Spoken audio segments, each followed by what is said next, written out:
Gay ex-cop had the last laugh.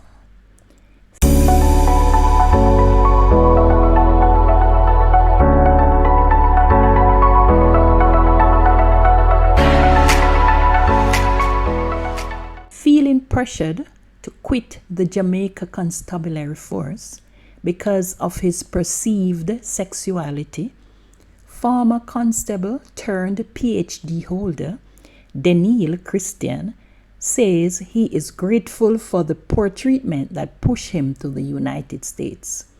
Christian, a former Edwin Allen High School student who enrolled in the JCF in 2010, said he was transferred 5 times during his 3-year stint as a rank-and-file member of the force.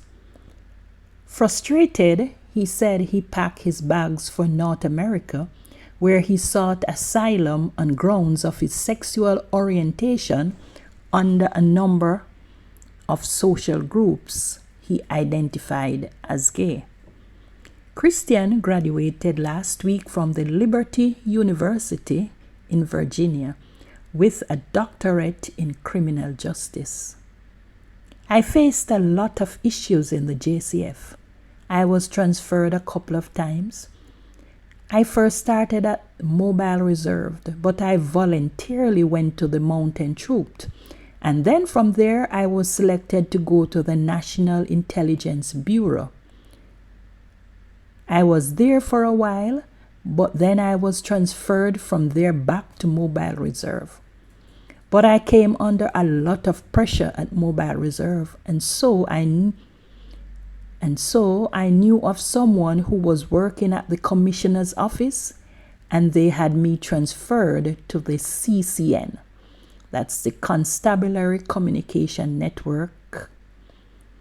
Christian told the Jamaica Observer that he thought the division would have been a safer place, but it wasn't.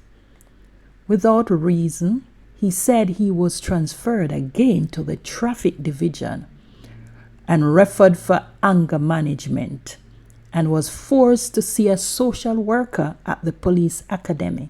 He insisted the referral was unnecessary and suggested that he was being victimized. Final transfer, the 29-year-old said, was the one that pushed him over the edge in 2013. He decided that he would no longer remain in an environment he believed was toxic and detrimental to his well-being. I recall being called Dottie Angela while I was in training at Mobile Reserve, and it got so bad that a higher-ranking member of the force who was overseas at the time had to pull me from training. I was constantly referred to as a fish by my colleagues. It was always, see the fish there come, or watch the fish there. I was constantly called derogatory terms and always called out of my name. I was treated very poor by supervisors and managers in the force and by colleagues because of my perceived sexual orientation. When I got to the traffic division, I was just tired of it all, being back in that hostile environment. So at that point, I just decided that I needed to leave, said Christian. He then left for Pennsylvania, where he ended up staying with strangers after overstaying his visitor's visa. It was shortly after that the former lawman said that he applied for and was granted asylum. A year later, he acquired his work authorization permit and began working briefly in the police department of the University of Scranton as a civilian. He said he then decided that he wanted to return to the service as a police officer and applied to the New Orleans Police Division in Louisiana. He was successful and worked there briefly before returning to Pennsylvania, where he worked in juvenile justice. This, he said, was done while pursuing his Bachelor's of Science in Criminal Justice, which was funded out of pocket and through federal loans. After completing his degree, the Clarendon native said he read for his MBA in General Management. So, after I got my MBA, I decided I was going to do my doctorate. It was always a dream to do my doctorate, but then I decided to go back for a second master's before that. I earned that degree in criminal justice.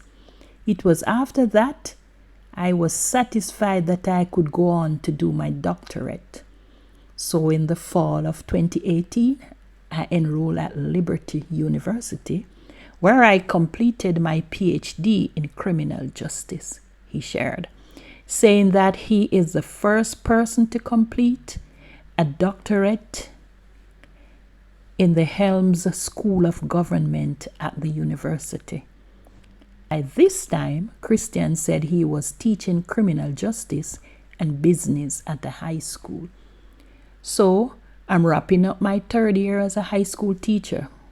In August, I will be moving to the U.S. Virgin Islands, where I'll take up a position as an assistant professor of criminal justice at the University of the Virgin Islands.